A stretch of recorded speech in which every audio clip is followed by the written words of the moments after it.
afraid of that. Um, I know Amy. I can get away with that. I think. We'll see. We'll see. She may, all right. So we unmuted Kent and muted Amy. Let's start again. All right. So today we're going to talk about starting leaderless small groups, because we've been wrestling. If you've been following some of the posts in the blog or some of my other general angst about things, we're really, and I saw this too from your registrations about things you guys are wrestling with. And so it's kind of this catch-22 where we have a high standard of leadership in the church, which I believe we should have. But on the other hand, people don't really regard themselves as being any kind of a leader. So then if we are required to have a leader that meets certain criteria in order to have a group, then that creates this bottleneck. And so, the premise I was operating from was, that just exactly that. We needed to take these people and train them and help them meet the qualifications, which it's funny to me that some of our qualifications for leadership are that they would go through a lot of training. It's not that they would actually lead something to see if they have the stuff, to be leaders. And then one day I was talking to my friend. I mentioned him in my post a couple weeks ago, my friend Randall, who is up at a church in Connecticut. And I was interviewing him for a project that I'm working on. And he said, we realized we're not recruiting elders here in order to get groups going. We're not recruiting elders. We just need people that are warm and loving and have something that, they can share. And so I was looking at Titus 1, 6 and 7, which my Bible is over here on this screen. And Paul says, an elder must be blameless, faithful to his wife, a man whose children believe and are not open to the charge of being wild and disobedient. So I'm out right there about the wild and disobedient part. But anyway, since an overseer manages God's household, he must be blameless, not overbearing, not quick-tempered, not given to drunkenness, not violent, not pursuing dishonest gain. So we take our pool of people who might be willing to be called a leader, and then we put them through that criteria, and then what do we have left? And that's not saying our elders should be there, but our group leaders are not necessarily elders. Then I have to go back to something that Jesus said in the Great Commission. He said, go and make disciples. Jesus did not say go and make leaders. And organizationally, the church needs leaders, and there's a place for that. But Jesus didn't say go and make leaders. Jesus didn't say go and make small groups. He modeled that. Jesus said go and make disciples. So then a long while ago, reading a book by Neil Cole, and Neil Cole said, maybe we need to lower the bar on what it means to be a leader and raise the bar on what it means to be a disciple. And so this is kind of where we are today. So it's interesting, Kent, I didn't originally plan to write a post on leaderless small groups. I wrote a post ranting and raving about we have a high standard of leadership, as we should. We have very few people that regard themselves to be leaders that, are going to volunteer to be put through all of this. And then as I began talking about this, I thought, well, what we should call this is leaderless small groups. And so I put the post out there, and a guy that we both know, whose name is Micah Odor, sent me an email and said, hey, my dad is an expert on leaderless small groups. So you and I talked last week. And of course, Kent and I go back quite a ways. And in fact, it's interesting, Kent, I was reminiscing the other day about how even some of the things that I got into as far as campaigns and hosts and, all of this sort of stuff really came back to a meeting that Brett Eastman talked you into that morning. You were living in Las Vegas to come to Southern California and share about some of your experiences. And that's how you and I met for the first time. And that's also what gave me confidence to even, get into any of this because I was interested in what Brett was saying. I just wasn't sure that it was going to make sense. But, you stood up and said, hey, and you seemed a little more, reasonable. So, so here we are. So I think I've presented the dilemma clearly that most people, their limitation in starting groups is to have a leader. And so what I began to poke at was, do we really need a leader in order to have a group? And so Kent is on staff at a church in the Cincinnati area as the executive pastor of spiritual nurture. You may be the first one of those I've ever heard of. So, but the reason that we're talking is that you did leaderless small groups for about 12 years. That's right. Okay. So tell me, how did you come into this idea of leaderless small groups in the first place? All right. Backing off of that beginning, okay. First of all, I went to a Lyman Coleman seminar in Detroit and heard him, experienced him. There were 2,000 people in the gathering, and he authorized small groups. Now, I had never heard anybody authorize small groups before. So I grew up in the 70s, and we didn't know what we were doing. We started a church. We did so building little flocks of people, but I never heard anybody authorizing it. So I felt very affirmed through that experience. And then after a couple of years, I read a book about Dr. Paul Yonggi Cho and realized there was an organized thing going on the other side of the world, and that wowed me. And I found out through a little investigation there was a church in Oregon that was practicing that, so I bought a ticket and went out there and visited them and came back in my mind thinking, wow, this is an authorized thing and it needs to be organized. And so I kind of tried to do the best I could at moving things forward. And in the middle of that, I got asked to come to East 91st Street in Indianapolis. So I went to East 91st Street with that in my mind. And when I got there, I discovered they had about 30 small groups in the church that had been inspired by Dr. Eldon Trueblood, who's the guy, he was a wise man who was a yoke fellow. So that was a big deal. That may go over everybody's head, but Dr. Eldon Trueblood was a big deal back in the 50s and 60s. And so he had inspired the senior pastor. They had become friends, actually. And he inspired him that the church needs to be brought into little koinonia communities where people love each other. So the emphasis was on the little koinonia communities, that people were in relationship and they cared for each other while they lived in the church life.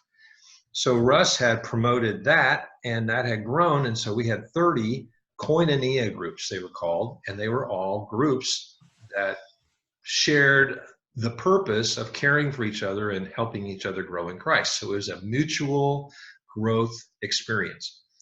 So I came in with my top-down tiered leadership understanding from Dr. Cho, and I started doing training. And people came because no one had ever done any training at all, and they liked it. But every single group that I started switched to be more focused on just being a koinonia group. And so I realized how beneficial it was for everyone that was in the group. They were doing fine. They were getting along fine. Whether or not there was somebody who was the designated spiritual leader. Now, here's some of the dynamics of what happened in that era. Most of the groups didn't meet in the same location every week. Most of the groups shared locations, and everyone who had a place big enough to keep a group would host the group on a rotation. So groups moved all the time. And that was a very new thing because I thought groups were always located. So they weren't. So they would build a schedule, and whoever hosted often was the leader of the meeting that particular time, except for the older people. The older people wanted to have a teacher. They had grown up in a Bible school thing. And so there was an older person who did that. And even if they moved, then the teacher would lead the lesson in that group. But the teacher wasn't always the leader of the group. The group kind of made its own decisions up as it went along. They were just the teacher. They were in charge of the content. So as I lived in that environment, I realized there was a lot of benefit to that thing. So I built and this was before anybody told you what you needed to do. You just had to figure it out as you went along. So I organized it. My organization was myself and my administrator. And so I started recruiting people to be group starters because I wanted everybody to be in a group. So I ended up with a team. My first leadership team for groups was actually 8 starters who were paired into pairs. So I had 4 sets of 2 starters. And my vision was that each pair of starters would try to start a new group every month. Now that did happen twice. This was like in the 3rd year of this process when I started this thing. So in a 9-year window, that happened twice. But we started a new group almost every month, or 2, almost every month. And what we did is every group that was that could add on people, I made a thing in the foyer of, with little slips that had the names on it and all that kind of stuff. That didn't generate very many people to put in groups, but it raised the vision that this was a legitimate thing that we were doing. And so we talked about it. And so I started groups through many, many different means. So that was also during that window of time was the rise of the Promise Keepers. So the Promise Keepers came along, and through my starter group and through the Promise Keepers, we started tons of men's groups. And our church was in the middle of a Bible study fellowship world, and so I learned about Bible study fellowship. So I processed, we had a number of adult Bible fellowships, and so they were all lecture oriented. So I started one new adult Bible fellowship that had round tables, and we used the adult Bible fellowship model of having a table leader who was responsible for that table for the whole time they were in that particular series of teaching. I got the teachers to cut back I got that teacher to cut back his teaching by half. So he had half the time for him and half the time for communication in the groups.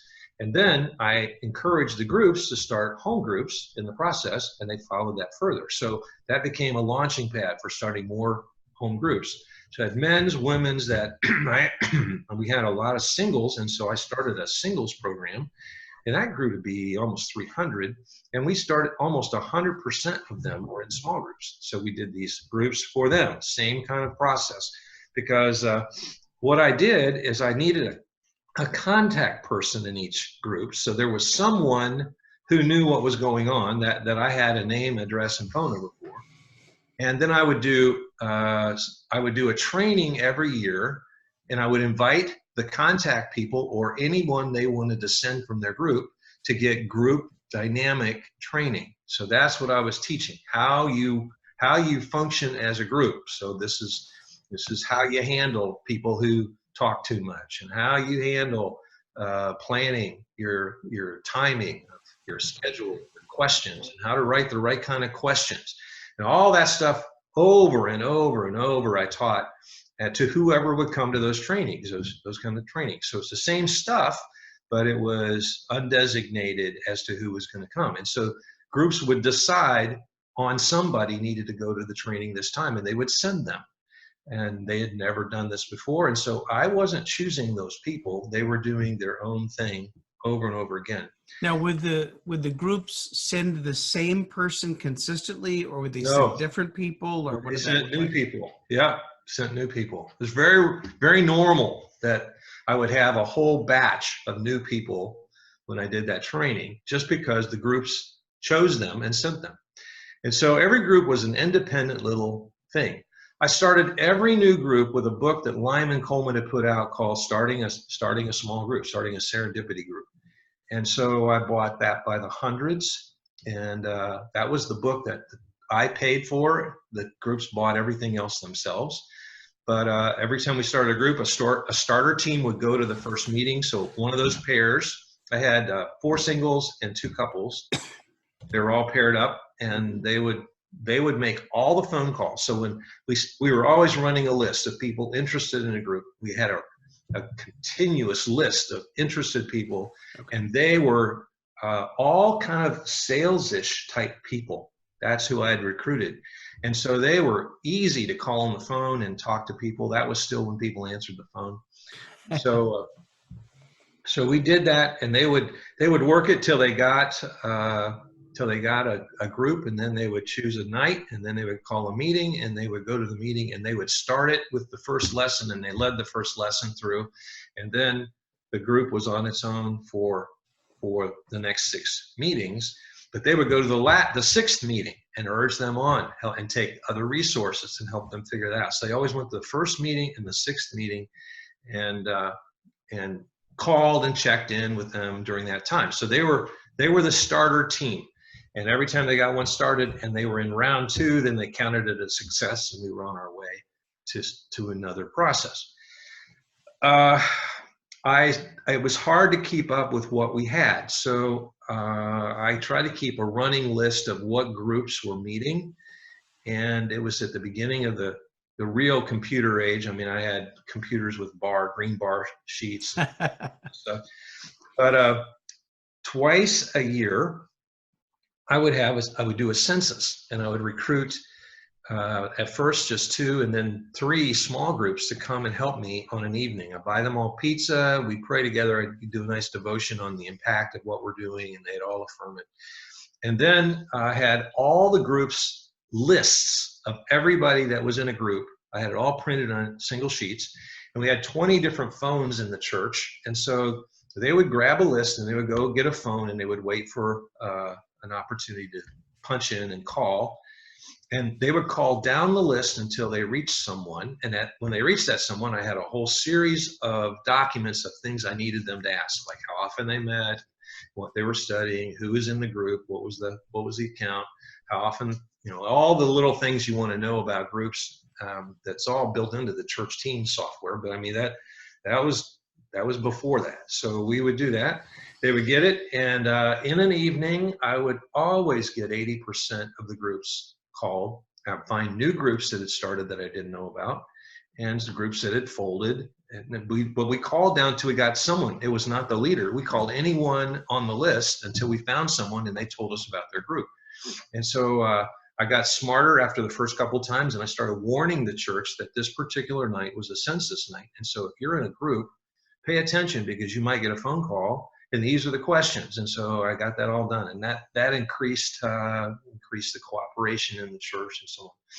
So all of that went on, and we ended up with about 150 groups in the church. Church was running about 2,000, so I felt like that was a pretty high percentage.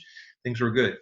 At that point in time, let's see, was there anything I left out so far? Oh, I started groups newsletter quarterly.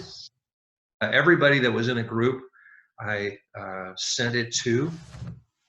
The census, I had the quarterly. They all got to choose their own materials, and so I would regularly have materials. They called whenever they were in need of something, and I'd give them the top 4 or 5 things that I was recommending. And they would usually, sometimes I'd have books at the office. They would come by, pick them up, and take them to their group and make a decision on what they were going to do next. Let's see. Questions. So things modified when I met Carl George, and he converted me that leadership was the name of the game.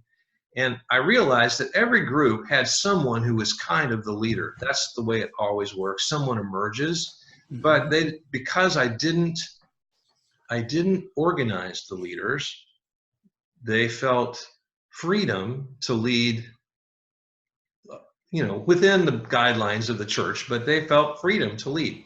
So what Carl coached me to do through his meta-church stuff was authenticate their leadership and organize them and start building a community of coaching them as leaders. So that was the add-on to, it was at least 10 years of this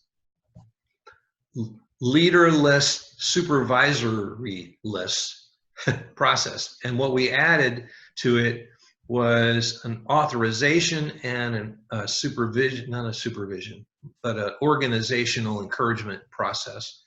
And that's where we were when I left the church and went on to Willow Creek. So that was my there of leaderless groups. But to this day, I follow more of that than not. I mean, I authorize leaders. I let groups lead themselves. I try to make sure that I have communities for the supervision of the ones that are working. So the principles I learned on just having groups care for each other, focus on that as the primary issue. Bible study was second to their care for each other. So koinonia was we care for each other and we study the Bible and grow in Christ. Those two things were the power that kept the groups going all along. So coming from the premise of, my name is Alan and I'm a recovering control freak. This thing's kind of, it's running, it's out there. You kind of get people started. They're choosing what they want to study. How do you look out for problems that are to come up, things that are going to be taught that are not in line with what the church thinks, all of those things that, people like me obsess about? Well, very little of that happened. Just to calm your fears.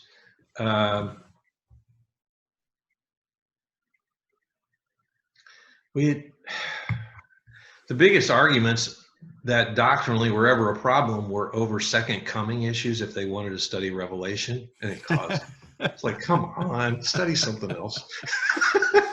And that was where the arguments came in. But a couple of times I had to go to a meeting. Those were the only meetings I ever had to go to. Interesting. In the middle of a Revelation study. I'd say, okay, calm down. Well, I had to go to there's one theme here, and we win is the end. The end is we win. I had to go to one time about whether they were debating whether or not you could lose your salvation, and they practically lost their salvation in the debate. So, so those kinds of things happen. So the focus of the group, so they're focusing on care, but they're doing some sort of a Bible study. Are they focused on, and I'm assuming, before the advent of video-based curriculum and all of that, so they're doing a Bible study. They're having a discussion. Are they focused on application? Are they focused on doctrine? Is it a mix of things? What did that look like?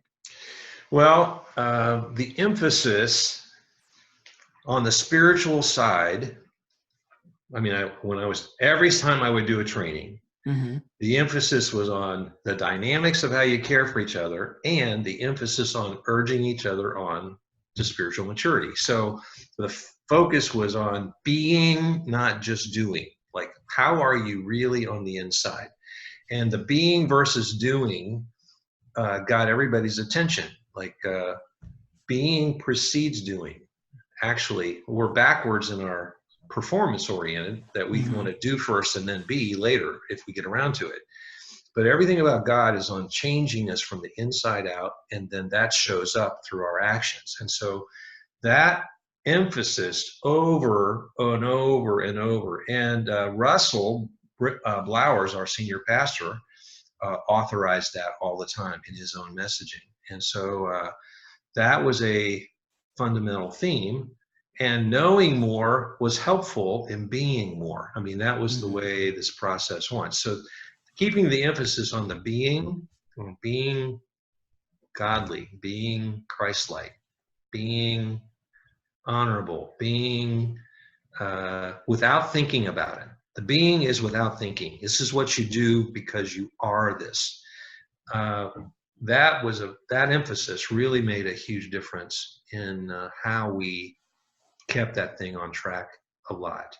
So when you got into all these arguments about opinions, they were just opinions. They didn't really have to do with who you were becoming. And so that was really superfluous, There which you is go. an interesting thing to say. Yeah. Well, I mean, you think about that too. It's like, what is evidence of, fruit of the spirit, and even going into practice nowadays of saying, am I more loving today than I was a year ago? Am I more kind today than I was a year ago? Am I more long suffering today than I was a year ago? And just beginning to take a quick inventory of that, just to check in and say, where am I? And if I'm not, what's blocking me? What's keeping me from moving forward? Now, I think what's fascinating to me is the idea that you started these groups, and what I'm understanding is there were people would indicate that they wanted to be in a group. Yes, and then that was what they did. They said, I would like to be in a group. So that was the key. We just had to give them many, many, many opportunities to say that. Any way they would say it, we would take it. So okay, and then the starters would contact them. Yes. A pair of starters, they would contact them, and then they would figure out, here's your first meeting. They would give them the study from Lyman, and then they would lead them through the first study. And then they would say, okay, we're going to leave you to it. And then they came back at the 6th week to try to encourage them to move on to the next one. That's right. Give them options on how to do the next thing. Now, percentage-wise, go ahead. Pat them on the back, encourage them. That was great. What'd you think? Debrief them a little bit on what they learned that they didn't know before. Mm-hmm. What was it like? Always you had the people saying, I came to this really reluctant. I had friends who were in a group and they liked it, but I really like it. And I like you guys. This is fun. So there was a very positive affirmation most of the time. I mean, there was a couple stinkers in there, but generally speaking, it was home run. But see, those of us who tend to be more controlling, we focus on, we'll build entire systems to deal with the stinkers and prohibit anybody else from participating because we might have stinkers. That makes sense. So yeah, there's a few questions. Few questions asked clarification on things. We'll get to a few more of those later.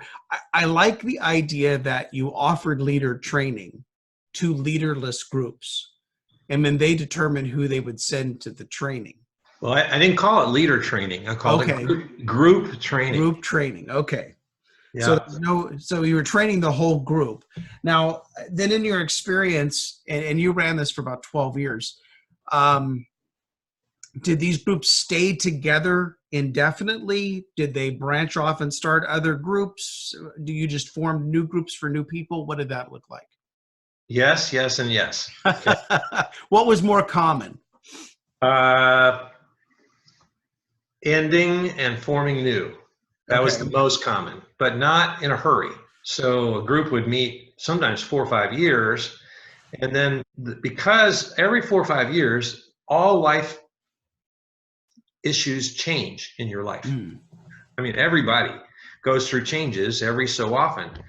And so if you get a vortex of several of those happening at the same time, it's time for the group to think about what it's going to do next. So Marcia and I joined a group within the second month we moved to East 91st Street. And we were in that group for 12 years. Okay. But all 8 of us were leaders in the church in various factions, in children's ministry and all kinds of different issues. And so for us, the group was an oasis. It was, we met every Monday night at 8:00. And because of our group, I came up with ways to handle childcare and other things. I mean, I partnered with the local hospital, and we built a big pool of teens who were licensed to babysit. We had a safe sitter program, and it was not the Red Cross. It was done through the local hospital. But I had about 45 different kids that were safe sitters. And so every group had the list of who the safe sitters were, and they could figure out what they were going to do. That just eliminated all kinds of issues. Marsh and I would choose one, and we would use the same one. We went through 3 in like 9 years, and I would pick them up every week at 7:25, and then our group started at 8 o'clock, and I'd get them to our house, and then we'd make it to the group because we didn't live that far from each other. And then they learned to put our kids through bath and through devotions and get them all tucked in. It was just, they were like an adopted kid in our family. So, and then we rotated, so that was 3 out of 4 weeks of it every month. They were at our house, so we kind of had a little contractual thing with these girls, and they took care of stuff, and it was awesome. That's so good. it was it was smooth and good, and our kids loved them. Our kids loved every one of the kids in our group. So we've had reunions for all these years since then. Our kids have too. They've gotten together with the kids, and the K kids they call them, and so it's a very sweet thing that happened. But that kind of cycle, our group there were some others like us, but most of the groups would end after 3, 4, 5 years, and then they would reform again.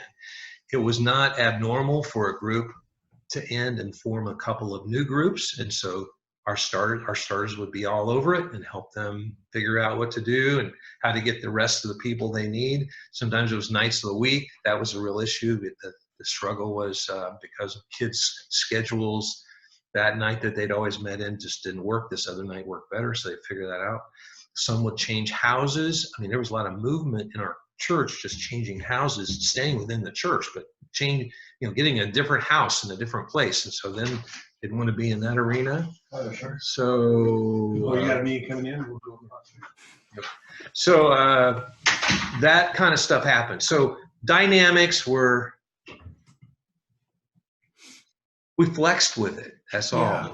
No, that's good. So then thinking about the group members, did you try to create groups where people lived in relative proximity to each other, or were they driving across town? What did that look like? Most of our church was in the northeast quarter of the city of Indianapolis. Okay. So a little bit on the fringes, on the edges. Okay. That was mostly it. So that's why it was not so hard to do. Nobody was more than 15 minutes away from each other. So then, then going to a setting like Willow, where you have people from a very large region. That was another whole thing. Yeah.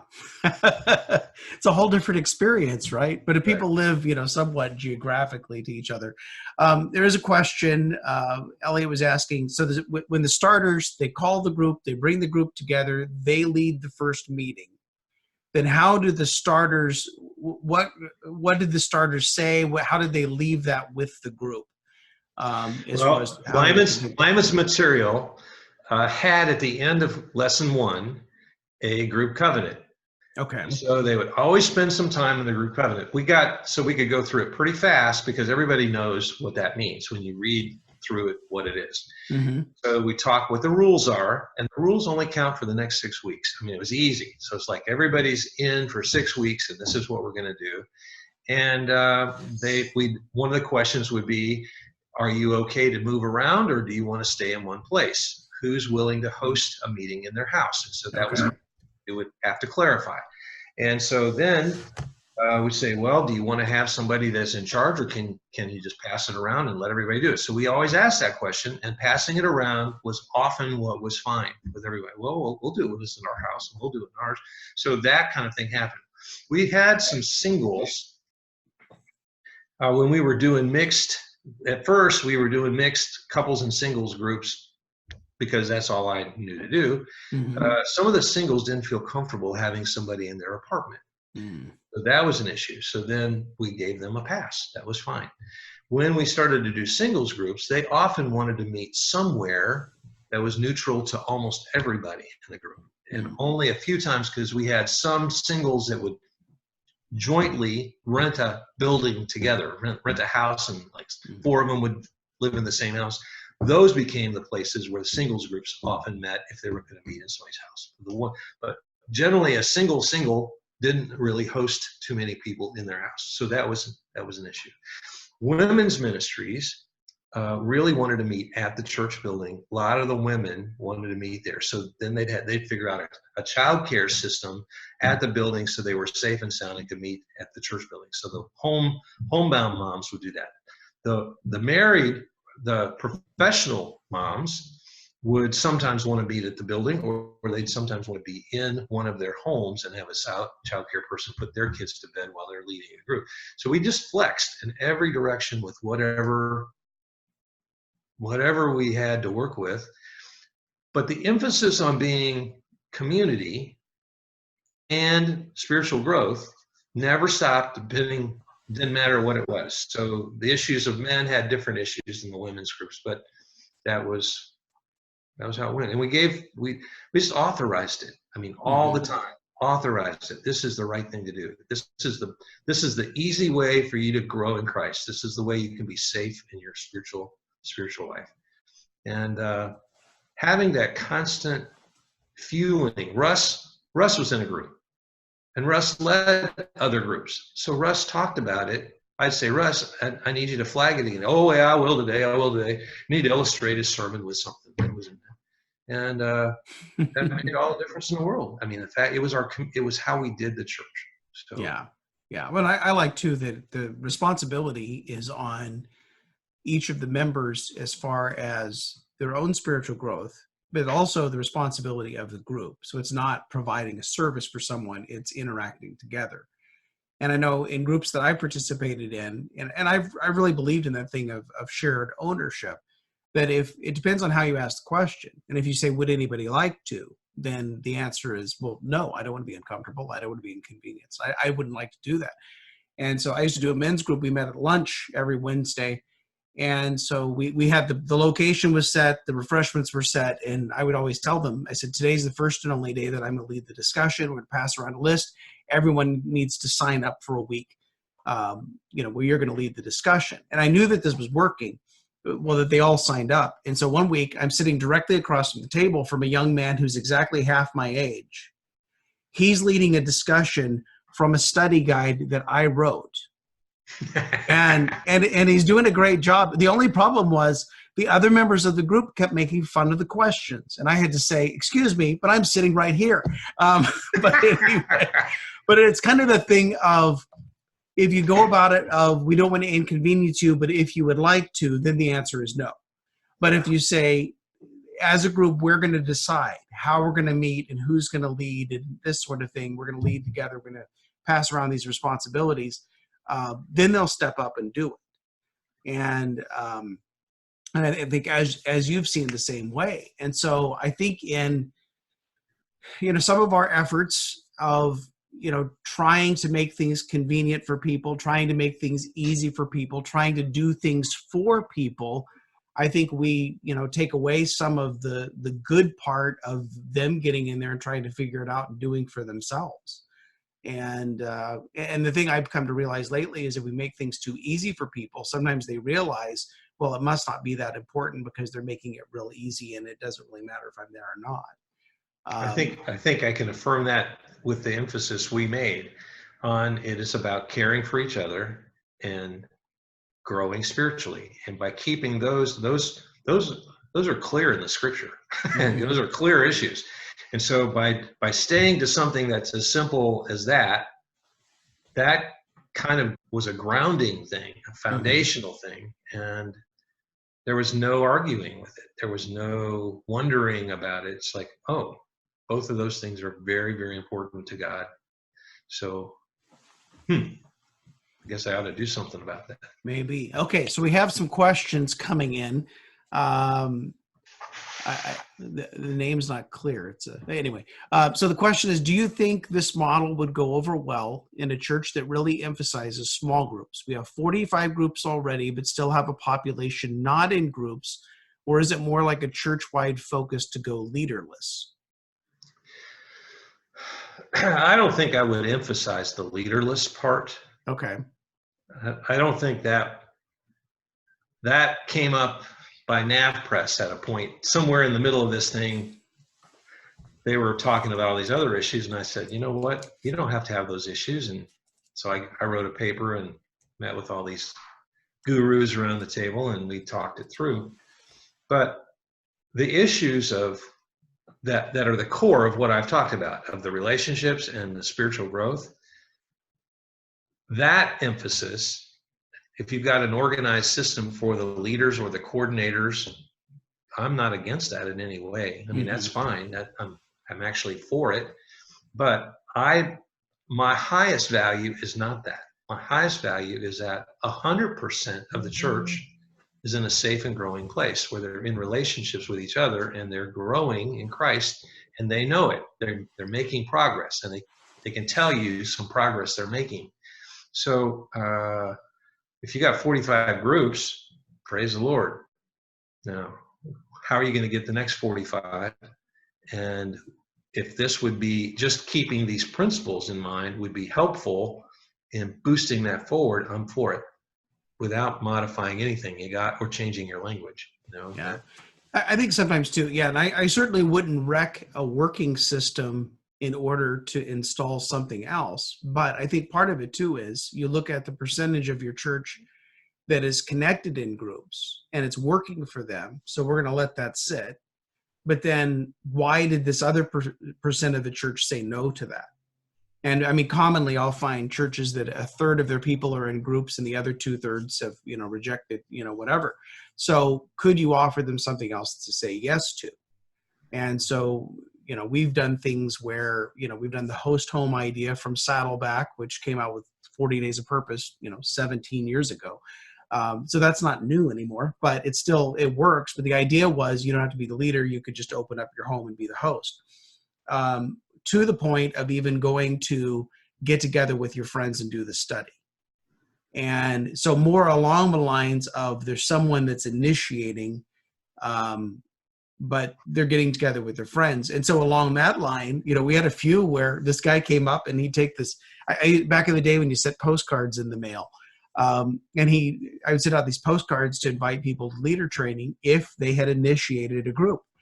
And I didn't call him a leader. So he comes up to the table and he's wagging this postcard in my face. He says, I don't understand why I'm getting these postcards. He said, because we're not a group and I'm not the leader. So we're doing the study, but why am I getting these postcards for leader training?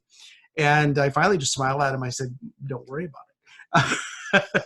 Because they functionally, and I think that's what we're getting to is, if we're achieving the function of caring for each other, of encourage each other, of spurring one another on toward love and good deeds, if we're achieving the function of that, I don't think we need to get caught up in titles or organization, or we need to try to figure out the least amount of organization that we have to have in place in order to accomplish something, instead of the greatest amount of organization that we get, and then you become a cog in a wheel, in the system, and who cares about that, right? All right, we have more questions coming in. They're rolling in now, Cam. We got them thinking. Let's see. Some of them we've answered. All right. So give us an update of what you're doing now, because you had a culture, you were doing leaderless groups in the church. You did that for 12 years. And then, Well, then I went to Willow. You went to Willow. That was a whole different thing. Another thing. And that was the extreme Carl George organizational chart process. Yes. So I learned how to manage a system. And so that was the first time that I really had to think through system. What is the system I'm going to use to care for things in the church? Mm-hmm. So that systematic thinking, blended with the things I'd learned already through the Leaderless Group process, molded the next 20 years of everything I did in the church. I mean, so I've worked in after East 91st, I was in 3 other mega churches, helping the big pictures work in those places. And that leadership development mattered to me. Leaders becoming shepherds of a flock mattered to me. So, I mean, I owned all of those pieces way more than I'd ever thought about them at the front side. Mm-hmm. But just because I owned them, the end is the end. And I really care about the same first things I cared about long ago, which is that every individual is safe and growing. That's my phrase I've used now for 10 years. Safe and growing. I want 100% of the church safe and growing. Safe means they're in a place where others are paying attention to them and caring for them. And growing means they're making progress forward spiritually. So those two things are my issues. So where I am now, the church is 190 years old. It has small groups, and it meets in 2 locations. And I have been gleaning and gathering and organizing, and I'm using a church teams database to just keep things. I'm just even getting them oriented to tell me who's in their groups on a regular basis and who attends meetings and what's going on. All kinds of little tactile things, doting things that I have to do to pay attention. And they have also started another thing they call T groups, which are just where you read the Bible and you get together in groups of 2 or 3 and talk about what God showed you this week in that text. And they read whole books of the Bible and spend a long time doing this. So I've got a bunch of those. So I've been rounding them up and finding out who's in those groups. They fit fine into my model of 100% need to be in some kind of a place where they're safe and growing. And so I've been launching groups. We've got a new men's thing and women's thing. We've been launching groups in those arenas. So I'm using everything. We have ADFs here again. I haven't had those in many, many, many years. So I'm working on those. How do we get those groups raising up? So I'm doing lots of old-fashioned stuff again, and yet it's organized now because I have become organized through the years, and I'm trying to make all this happen appropriately as I go along. Whether it's been forced on you or not. That's right. There's a question about your group starters. What qualifications did you look for? What kind of training did your starters have? What did that look like? Nothing except what I gave them. I looked for people that actually, this came as an inspiration, but I thought not everybody is outward going. I need all the, I wanted, my first goal was 4. I wanted to have 4. So my first target, I wanted 4 people that were outgoing, and that I realized salespeople are outgoing. So I looked for salesmen actually who were not really doing anything. I said, can you help me do this? And all 4 of the first 4 that I had were already in a K group. They were in somebody's K group. And so they immediately caught the value of what this would mean. And I sold them on who they were. Because you're this, here's what I need to help do this. This would be a ministry we could do together.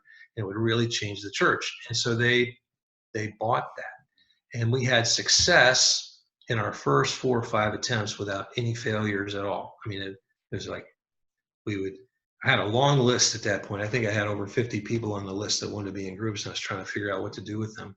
So they had a long list. They found the right combo. They would match people. So that was the other thing. They started doing the eHarmony for groups themselves. I mean, they figured out, like, these people go together. These people go together. Then we started to realize that, you know what? A lot of times when you're starting things, if the kids are the same age, then that's better. It doesn't really matter about the adults if the kids are the same age. So you could have a young couple who has a firstborn, and you can have an older couple who has a thirdborn that's the same age. They'll make a good group because the youngest child becomes the equalizer in the whole process. Well, I didn't know any of that. I mean, we discovered it as we went along, that was a key thing, and we were able to make all of those kind of things happen over time. So I watched that. I grew with the process as we played it. So God, I feel like that was a gift to me, that I had a powerful church, a leader in Russ that really cared about community and koinonia. That was before we used those words. Yeah. You know, it was long ago. You just did it, and there was kind of less expertise out there, so you just kind of went with what worked, is what it And what it Russ like. encouraged me to always be in the middle of everything, so I went to everything that was out there. So if there was a group thing happening, I followed Lyman. Anytime Lyman was in my region, I would up to 4 hours. I would drive and spend the day with him. So I did it over and over and over again. that was the era when California at Fuller Seminary, they were doing stuff. And so I go to Fuller and I get this stuff because Russ gave me $1,000 budget to use for learning things that I needed to learn. And so I just kept learning all I could learn. And those were good era. That's cool. Now I know as you guys were rolling this out, I mean, this has been a few years ago. Did you create any kind of someone's asking training documents, a starter kit, anything like that, or you just gave them the study and gave them marching orders? I used the Lyman book. In fact, I went online just recently and found a source on Amazon of used, and they were new, but they were used. I got 40 more. That's the beginning of Serendipity Group. Is that the one? But I used the one before that was red and gold. So it was pre that one. But that one's there.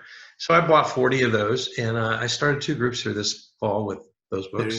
There you go. There you go. So it's interesting though, because you look at the groups that are, coming together, they don't have a leader. Then you look at the formality of, what Carl's advocated of, looking at Cho's model and then in his Prepare Your Church for the Future.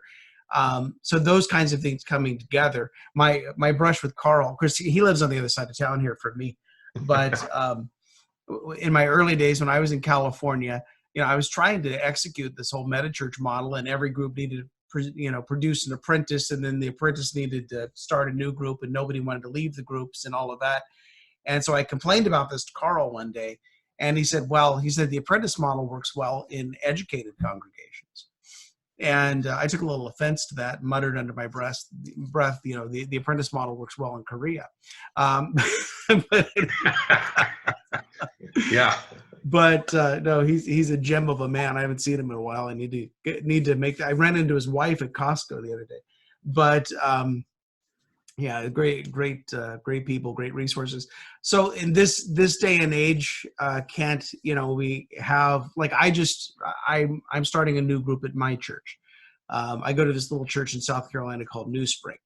And so once they, determined that, maybe, I had had leadership ability, I had to have a background check.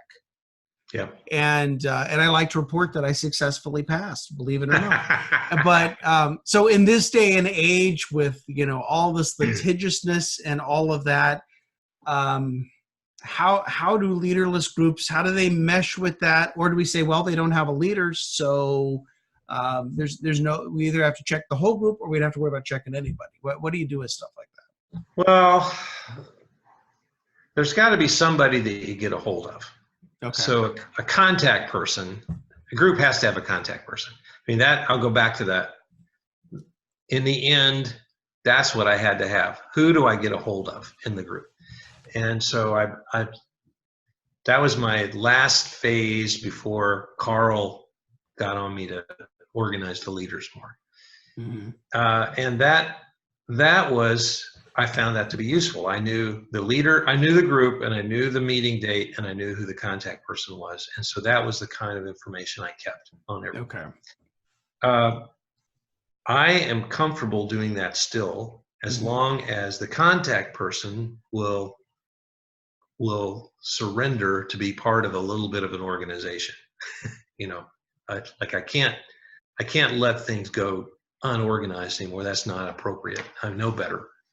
I didn't really know better back then, but I know better now. And so I'm much more inclined in that direction. And most people I've not had any pushback on that. That's not been a problem. And the leaders are, even in those days, people emerged. There were some people that took charge for the group. Like in our group, we were all leaders, but generally speaking, a guy named Jeff would always, or Craig, either Jeff or Craig would say, okay, we got to figure this thing out, what we're going to do next. And kind of one of them or the other one would do it. So I guess we had co-leaders, except we didn't really, but I mean, that was functionally, they were the ones that were the initiators. And so that was, that would have put them ahead of us. So yeah. Well, it's kind of that idea that if if there's a void of leadership, then whoever has the most ability, even if none of them feel like they have any, whoever has the most ability is going to step up and begin to take some responsibility, and be able to lead in some form or fashion, or as they're trading around or whatever. Someone's asking a question about how often the groups met. A lot of the groups met every week. The rest of the groups met every other week. We really didn't have any groups that met less than that, except as I was getting into Carl's world and we were organizing, I started authorizing once a month meetings for leadership teams of ministries. And I emphasized that a leadership team was actually a group. And so I came up with a little phrase that in every leadership team meeting, there needs to be 2 agendas. Agenda 1 is how are you doing really? And agenda 2 is let's do what we're here to do.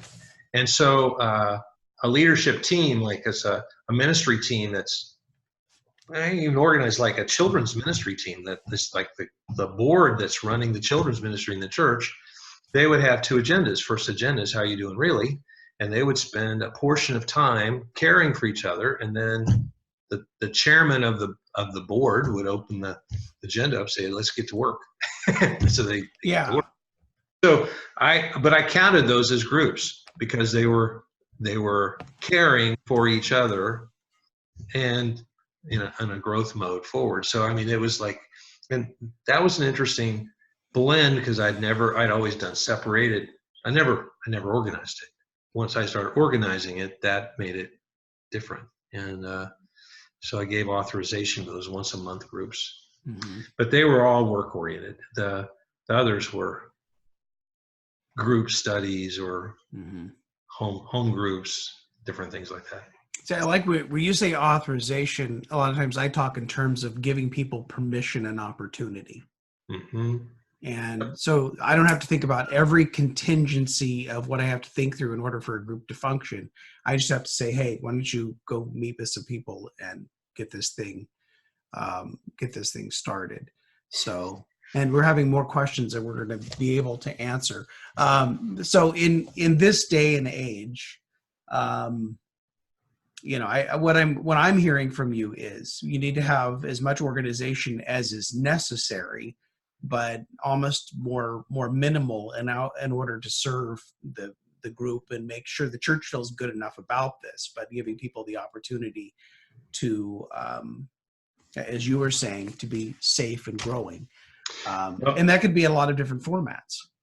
Well, at East 91st Street, I had 150 K groups. Okay. I also had 90 ministry teams. Okay. That was in addition to the 150 K groups. So, and the majority of them had leadership teams that were once a month leadership teams that I had organized so that they did the 2 agenda system. The elders did a 2 agenda system at the church because I led into that process. So they would spend the first 30 minutes praying for each other in the church, and then they would do elder work. And so I was able to get this across. Okay, the choir would meet together, and then by sections, they had a section leader, and they would have small group time as sections, and then they would practice for the choir. So I was able to incorporate this into every kind of thing that the church was doing, and I did it without powering up ever. It was all about spiritual growth, care for one another, and spiritual growth as the core things. And so this is what you do. And my 2 agenda thing was a tool. It's like, oh, that's a good idea. We'll do that because that'll help us. And that's all it was. So those things were how we made things happen at the church. Yeah, no, I like that. I like that a lot because I think sometimes we can, we need people in order to, pull off the weekend service in order to accomplish the things that the church is doing to reach into the community. And sometimes the emphasis is so much on the work, so much on the doing, that we don't take time to stop and check in, to see how people are doing, to see what needs are there, to pray with people. When I was a part of Saddleback Church for a while, I was an usher. And our usher captain was an engineer. So, first of all, he tolerated the fact that I only had a short window that we could check our children into the children's ministry to be there. And I was never early and sometimes late. And every time I walked in the door, he said, "I'm so glad you're here," which is not what I expected to hear from an engineer. And we didn't have a lot of time to talk because we're all stationed at our various doors, handing out the bulletins, keeping the beverages and the babies out. That was our big job. And then we would collect the offering and, go to the place. That's probably the closest we ever got physically, but there was no time to talk. And so he actually just had an email list. And he'd say, "Hey, pray for this person on our team who's going in for a doctor's appointment," or "Hey, celebrate with this person." And so this engineer, through an email, gave us this little sense of community. If we'd had a little time to meet, or if I'd ever been on time, maybe we could have done more. But I like that. I like that touch. I like having that sense of community in the midst of serving. So, Kent, we're out of time, and people are continuing to give me questions. So, question for you is, if any of these folks wanted to get a hold of you, what would be the best way for them to contact you? Okay, my email is very easy. It's kent.odor@gmail.com. kent.odor@gmail.com. And I put it in the chat so everybody can see it there. So thank you very much for your time. And thanks to Micah for, outing you on leaderless small groups. But I think this has been important. And I think that, what I want everybody to take away from this is the thought that you don't have to make a wholesale change to what you're doing. Because if you heard what Kent was saying, he's providing safety and growth in a lot of different contexts in the church. So you don't need to reorg your whole church, because the last thing you want to do is alienate the base, and then the giving goes down, and then you get fired. That's what we don't want to do. However, as some of you have noticed, there are people in your church that haven't engaged for whatever reason. It's hard to get a lot of leaders. So is there something that you could do to say, "Hey, let's try an experiment. Let's pilot something and get a few of these people together." And so whether it's, the Brett Eastman, get him in a room and spin the bottle and who's, point the finger and you're going to be a leader, or some people say, pull the finger, but that's a whole other thing. Or if it's, would you host a group? Would you get together with your friends and do the study? My thinking in all of this is, if you can get them started and there's some way that, okay, they're not going to have a leader. We're going to have a contact person. That contact person's official, whatever. But if there's a way to start this, because otherwise what we run into is recruiting people, and in order to qualify them, they have to go through a certain amount of training, and then they're not up for that because they're not a leader. And I think sometimes they just need to have the experience of it. So maybe we should look at trying to get things going as far as the function, and get the function happening, because that's what's important. And then use it as here are prospects. So we do church-wide campaigns. We do these sorts of things. These aren't leaders for life. They aren't necessarily even leaders, but they are prospective leaders that maybe we can get them to sign on to something, or maybe getting people to say, "Okay, we don't have a leader, but if you guys would get together, here's the study, here's some support, and let's go." I think it's worth trying. And I don't know that I would necessarily bring this in as your next big program, and, certainly not cast anything else aside, but to say, let's give some of this a try. Let's try this in whatever is enough of a risk that we can move forward, but not too much of a risk that we're debilitated. And let's give something a try and see how it works. And if it works, maybe we roll it out more broadly. If it doesn't work, we could say, well, it was an experiment. Sometimes experiments blow up. So that's the nature of an experiment. But anyway, all right, Right. Keith, I was going to call you now. Kent, thank you very much. Thanks for All right, letting me guys, know. Good to see you again. have a great week. See ya. Thanks, brother. Bye.